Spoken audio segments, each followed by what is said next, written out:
Hey, what's up guys, welcome back to my channel. It's Rick and today I'm going to talk about the Google Pixel Pro 6, the phone I was waiting and now this is launched. So I'm going to give you my initial thoughts about this phone, and I'm going to give you a complete spec sheet on this phone. So without wasting any time, let's get started.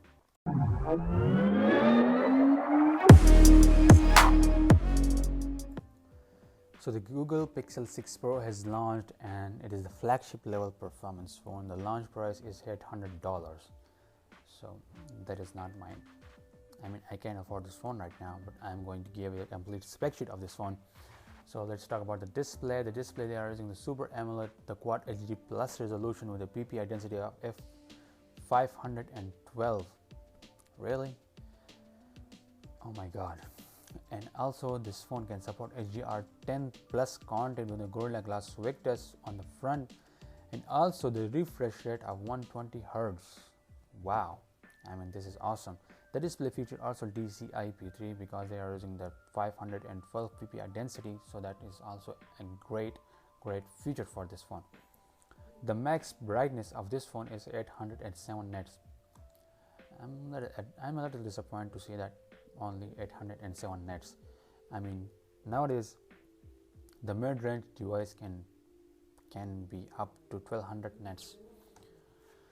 The design and build, the design is pretty much the same as other phone. The glass frame, the glass rear material, the frame made of metal and IP68 water and dust resistant, and the color is white, black and yellow, and the fingerprint is on the display.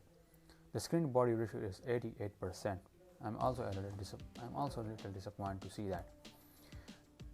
The performance on this phone is a little bit older because nowadays we are going to see the Snapdragon 888, the Snapdragon 888 Plus, but the phone is kept on the Samsung Exynos 9895. That is old chipset according to the leaks. So you got to see the Google Tensor chipset with the max clock of 2.8 MHz, and also the CPU cores is kept on.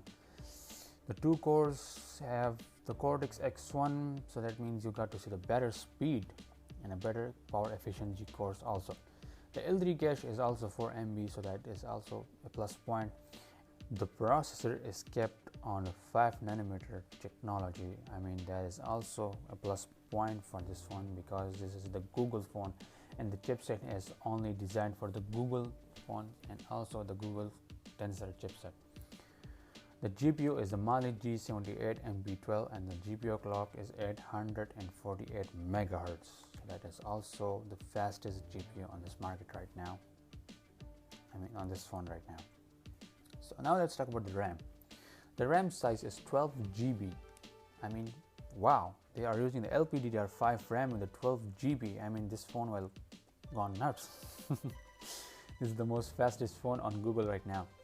And the storage type is two storage type, that is the 128 GB and 256 GB. That means two models, and the UFS 3.1. Really the fastest on this market right now. The benchmark is the same as also always.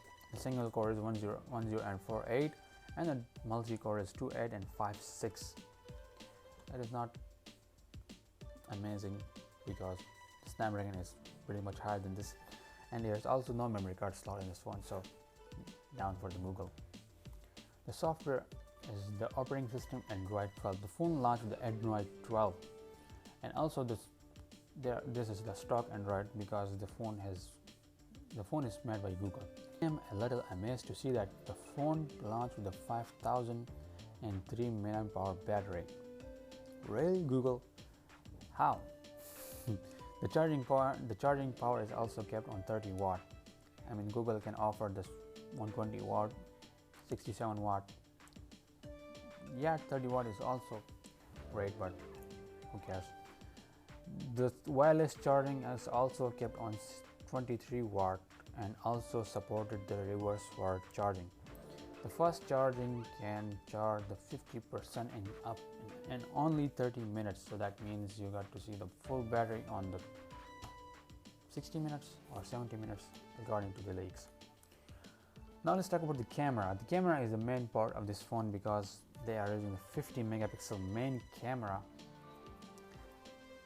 and the optical zoom is up to 4%, and also no 8K support on this phone.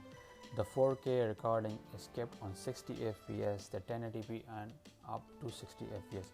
The slow motion is also can be recorded the 1080p and 240 fps. Now let's talk about the camera lenses.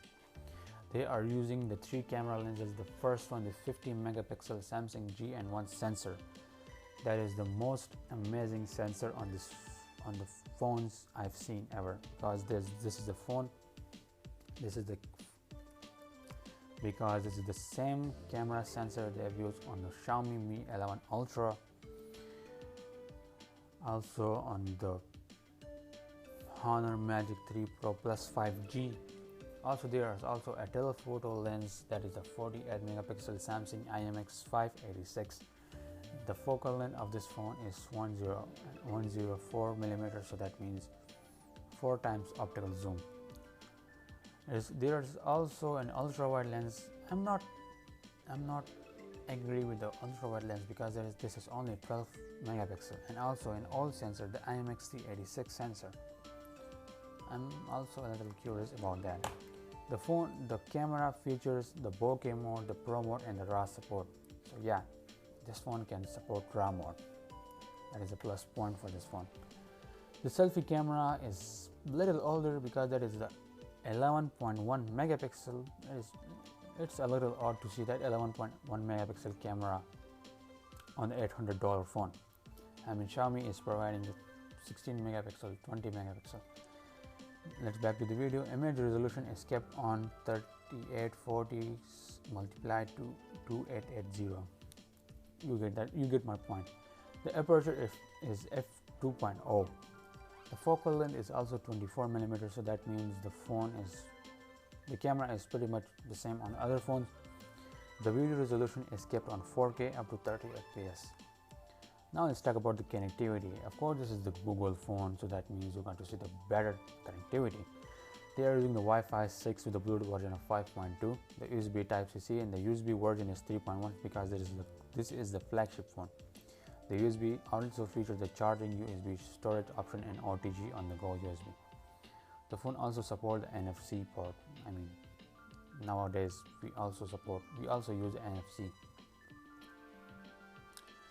They are using the dual SIM nano standby technology. There's also eSIM supported, and we got to see the better 5G bands and 4G bands. You guys know that. The sound, there is no 3.5mm headphone jack, but they are offering the Dolby Atmos technology sound. That means you got to see the dual speaker setup with the Dolby Atmos technology sound and better sound quality on the front and on the back also. The phone is flagship, and they are going to release on October 2021. The phone is released, but I don't have this phone because no budget for this video right now. But I'm going to give. I have given you the complete spec sheet of this phone.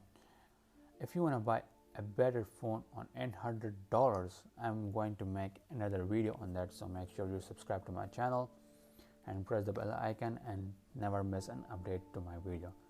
If you guys have any thoughts on this video, let me know in the comments. It's Take, and see ya in the next video. Thanks.